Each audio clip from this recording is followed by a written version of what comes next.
Дмитрий Аринин. Песочная страна.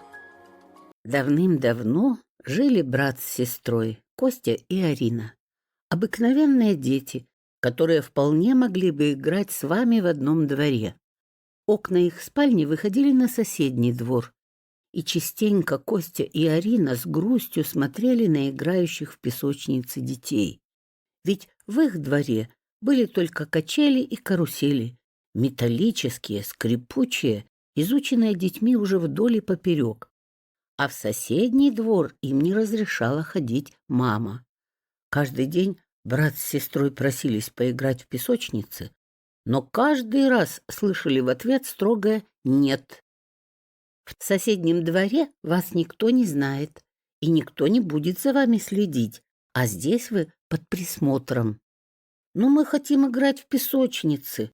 Ты же сможешь смотреть за нами из окна», — конючили дети.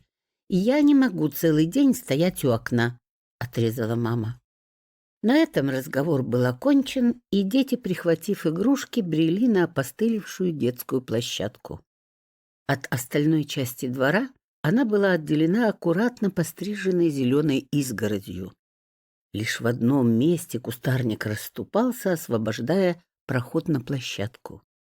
С внешней стороны изгороди стояли скамейки, на которых сидели взрослые: мамы, папы, бабушки и дедушки, следящие за своими чадами. А дети, отгороженные от окружающего мира и предоставленные сами себе на этом маленьком островке, давали волю своим фантазиям.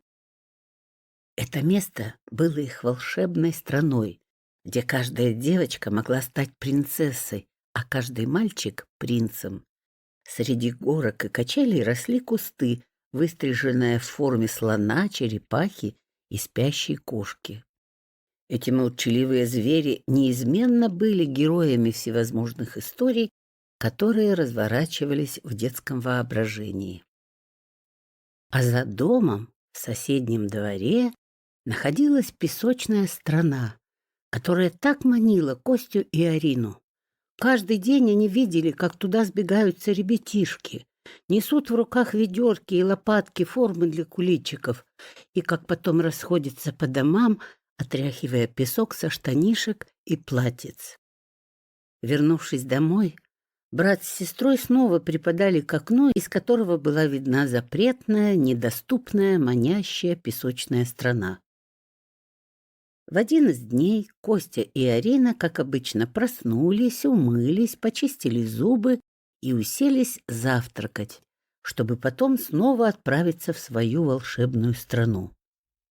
Этот день обещал быть таким же, как и все предыдущие, но они не знали, что сегодня мама приготовила им сюрприз. Когда ребята вышли из-за стола, она подошла к ним, загадочно улыбаясь и пряча руки за спиной. «Закройте глаза», — хитро сказала мама. Ребята переглянулись и закрыли глаза ладошками. «А теперь открывайте».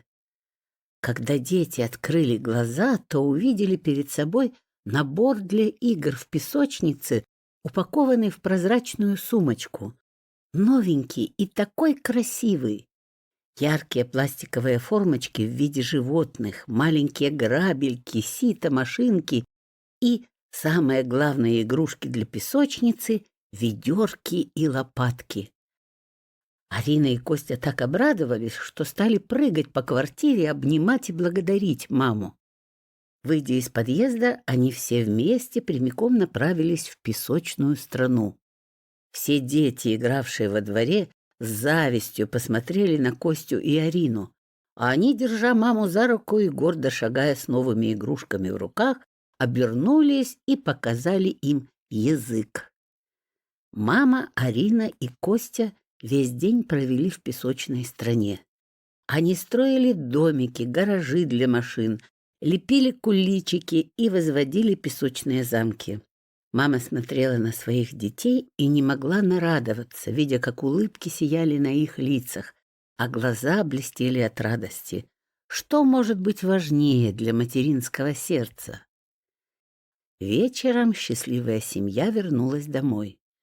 Ребята поужинали, умылись и легли в своей кровати.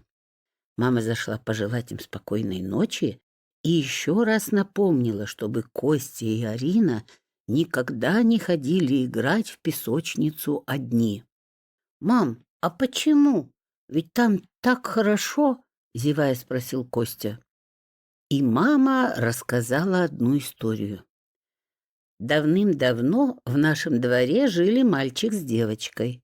Им, как и вам, очень хотелось поиграть в песочнице в соседнем дворе. Мама их предупреждала, что ходить одним туда нельзя. Но дети не послушались, и в один день они ускользнули из-под присмотра взрослых и ушли в соседний двор.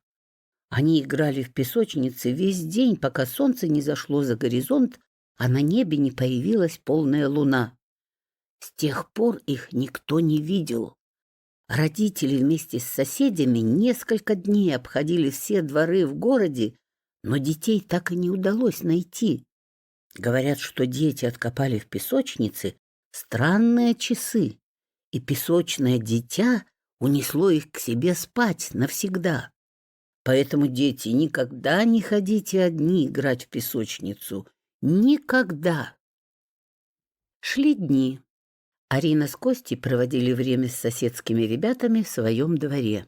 Мама иногда ходила с ними играть в песочницу, поэтому дети перестали грустить и с нетерпением ожидали следующего похода в песочную страну.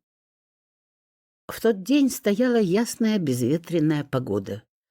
Костя и Арина, катаясь на качелях, увидели, что в соседний двор приехала большая машина. Она привезла новый, свежий песок.